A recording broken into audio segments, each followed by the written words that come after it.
right, so last week, you'll all want to be kind of here-ish. Last week we worked on popping up, getting to knee on belly, and a couple different attacks. This week we're going to work on some escaping knee on belly and a little bit of attacking from kind of that bottom side control position. So I'm here.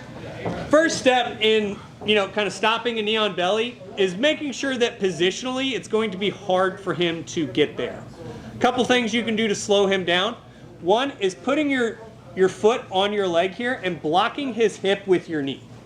A lot of you guys kind of get lazy when you do this. You kind of just place your foot up near your knee, kind of lackadaisical, and you just kind of hope that your knee blocks him a little bit. Realize versus a good grappler, if I catch you being lazy with this, all James is going to do is still pop up, but he's also going to bring this hand back and push my knee across. Yeah, boom. Because all I've done is cross my own legs for him. I don't have any structure there. He's just going to push my leg through and go here. So I have to have that dug into my leg and dug into his hip to help block that hip. Because if he goes to pop up right now, I have good blocks. Also, having a good hip frame is going to be very helpful in this. And obviously, a good head frame. Those three things make it not impossible to get knee on belly. Makes it a lot harder to get knee on belly, right? So, one, as always, best way to stay out of bad position is don't let him get there. It's always the smart ass answer, right? But let's say James pops up knee on belly, right? And he's here, and it's like, oh, that's less than ideal, right? Obviously, I don't want James to stay here. Now realize, you have a short moment in time where you can move here without him scoring. It is generally 3 swipes. So you have to move quickly here. You cannot accept the position. I've noticed that in a lot of our tournaments, is sometimes we just get to positions, we just kind of accept the fact that that's happening. So when I get here, I don't want to reach up. I want to keep my elbows in. I'm going to look to cup one hand on kind of the ball of his ankle. The other hand, I'm going to look to push on his knee. I'm going to post my outside foot. And I'm not just going to buck my hips up. I'm going to look to post up and shrimp out. So for those of you who are like, why do we do some of these hip motions? Why do we do some of that warm-up stuff? It's so that we can stop and move and know how to use our body. So if James pops up here, they start swiping now. I pop up, boom, here.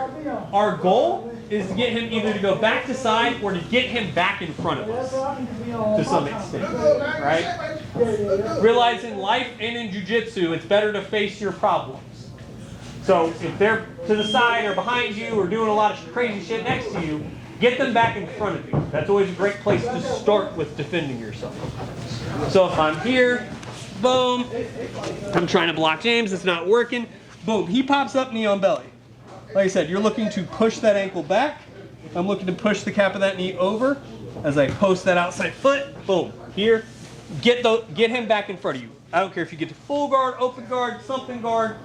Get him back in front of you. Get squared back up. Start solving that problem that way. Questions on this? Nothing, like I said, we're going to burn through this one and go through a couple different options. Like I said, escaping knee on belly, it's honestly not rocket science, guys. It's a lot of not accepting the position and that little bit of a sprinkle of fuck you. You don't get to do that. Sometimes in jiu-jitsu, it's just that, hey, you don't get to just decide what we're doing here. I'm going to defend. I'm going to stop you from doing this. All right? Questions? One more time, for efficacy's sake, I try to keep my frames in to block him. It doesn't work. Boom. Before he can secure his points, hand, post, up, push in front, block. Get something. Get a frame in. Get a foot in. Get something in his way. Like I said, for me, I'm always looking to drive that shin and that knee in. Here. Get him blocked. Get something to where I can get back in front. Questions on that? 1, 2, 3. So I'm here. James is here. I go to, get myself set up. He pops up. Obviously, sometimes he's just going to be in good position and you're not going to be able to just kind of hip, bump, and push, right? That's kind of the quick, he didn't get himself set up. You can just move option. Sometimes he's going to have better positioning than that. He's going to have good hip control, head control, and you're going to go to bump, and he's just going to kind of ride there. It's like, okay, that's kind of option A didn't work, right? All right, perfect. Option B now. All we're going to look to do is I'm looking to bump and move, and right, as we get to here, all I'm going to look to do is I'm going to knee James right in the butt. So I'm here, James puts his weight on me so we can actually see it. Boom, I'm here. Boom, I'm going to knee James right in the butt. And then I'm going to drop that foot down, driving that knee up as I push his ankle back. Our goal here is to grab some version of half guard. So we're here. What I'm looking for is James pops up. I try to bump and move. It doesn't work, right? I have to get him off balance because he's looking to score here, probably looking to transition sides, whatever, that's fine. I have to bump, get him off balance, and get his weight off of me. See how he had to put his hands down?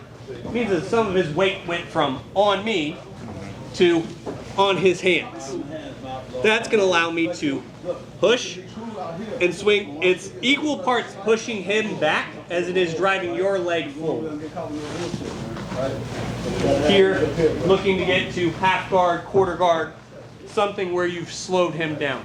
Like I said, you're not going to go from really good position or from really bad to really good position. Sometimes it's from bad position to slightly better position, right?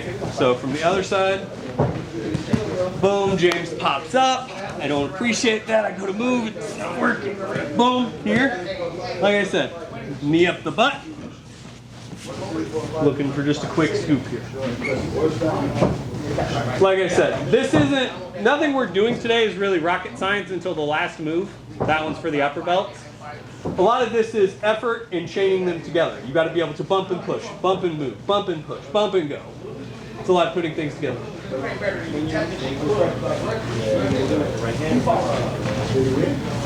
As far as when I'm pushing it with my hand and swinging my leg up to grab it. So when I'm here, boom, I bump James forward to get his weight off me, right? I'm equal parts pushing his leg back with this hand as I am driving this leg up to grab. Does that make sense? Other question. All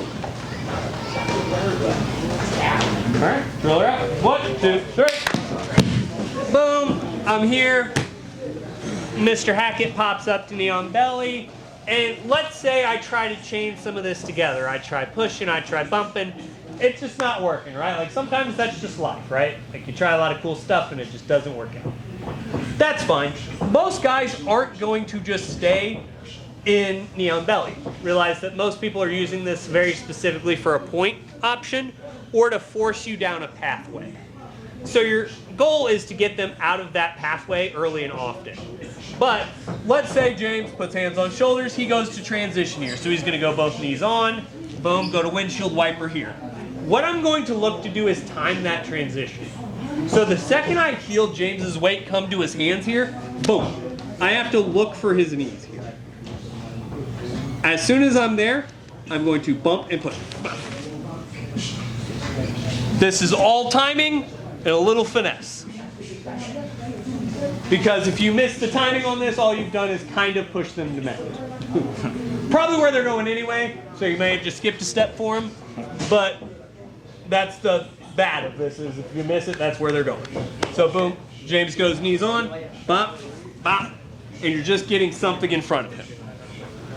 Because the nice part is when he transfers his hands, whether it's on the shoulders or on the mat, the weight comes off of me.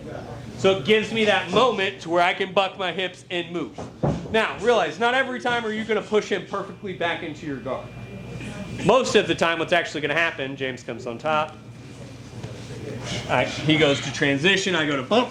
You kind of push him off you into side or into half or into off of me, which is the goal, right? Like I said, we're not going to go from bad position to really good position all in one clean motion.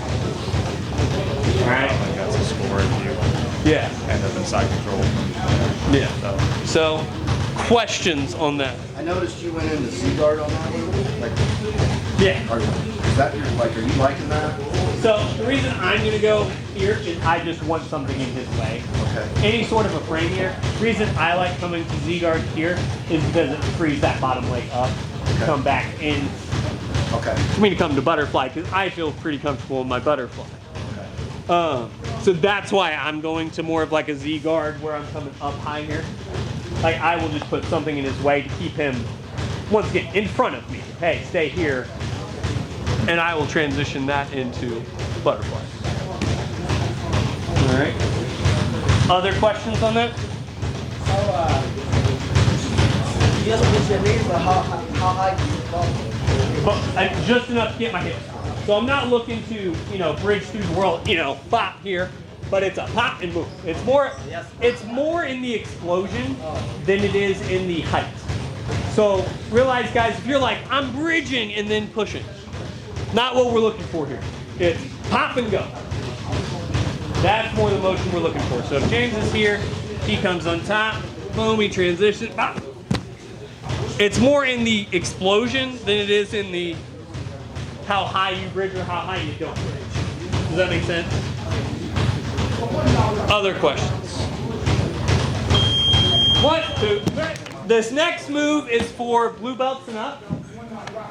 White belts, keep working on those 3 basic ones we just went over. The reason I'm segmenting this move off is because you guys cannot hit it in competition.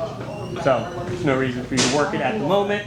Not bad for you guys to see in the early stages, but not something you guys need to drill. So I'm here, James pops up, and I'm like, hey, that's really not cool of you to try to do Neo Belly. So I don't appreciate that. So boom, all we're gonna look to do, our inside hand, I'm gonna look to sneak my hand inside of his ankle, looking to grab kind of that back of his heel. As we're here, I'm going to look to bump James backwards as I drive my heel through the middle, here and here. As soon as we get here, I'm going to look to create some space and sit James back. Now, once we get here, variety of options. The couple quick ones that are going to be there. Outside, straight. All right. There's going to be others, but those are going to be the quick ones that you want to kind of transition to in this attack. Because you're not going to have the world's greatest bite, but you do have a little bit of the element of surprise. So I'm here, I'm going to bump, hip up, pop, create space. As soon as I come up here, heel in the hip, elbow back, to where I'm putting the ball of his heel right in the cup of my elbow. The big mistake a lot of people try to make is, they're here, I'm gonna let go of Jim's heel so I don't break it, is they try to drag it across and down. I'm trying to drag it up, like I'm gonna come here. Here, versus down. See how James is okay there? Bye. That's the difference. You see the difference in James's face and affect there? That's the difference in doing it right. So if I'm driving down, a lot of people are looking to kind of just turn their chest and shoulders down. I'm looking to extend him, big chest, and up. Can I see that again? Yeah, we're here. Boom. I'm fighting, I'm doing all this stuff. Boom. Here, here, here. As soon as I set him up, I'm here. Once I'm here, I'm keeping foot here, good knee pinch, sitting back that little bit, and coming here. I'm not bringing my other hand in so you guys can see it. Generally, I'm going to come here, and I'm just grabbing the ball of the foot. Can you say what you said about pushing your chest out? Yeah, so when I'm here, I'm not looking to turn over. A lot of guys are just trying to turn here. Like you'll see a lot of guys, they're just doing that. Problem is it makes the escape easy. So it makes kind of that jump over, kind of gator roll position that everyone ends up in leg locks pretty quick and easy. But it also makes where your pressure is not where you need it to be. So when I'm here, I'm dragging him out and I'm extending up and then over. Like I'm trying to drag his heel to this shoulder. So when I'm here, that's where I'm looking to be. Does that make sense? Yeah, so I want his toes kind of on that back of my armpit there. I don't want him way deep because then it makes it harder to scoop. I don't want it too shallow because then I don't have a good bite. Like I said, it's finding that medium ground. And the way you look for that is using your knees. So it's using that here. Now I know I got it. And you're in. Does that make sense? Upper belts, slow and steady with this as always on leg locks. If you don't feel comfortable with heel hooks or you got a banged up knee, just have your partner straight ankle from there. White belts, do not heel hook each other. I will walk by and kick you in the face. Alright? Questions on that? White belts, just work on kind of chaining those moves together, kind of like you two were doing earlier. Start chaining those moves together and getting a good sense of what knee on belly feels like. Blue belts, purple belts. You guys more focus on, hey, looking for that heel hook, all right? 1, 2, 3.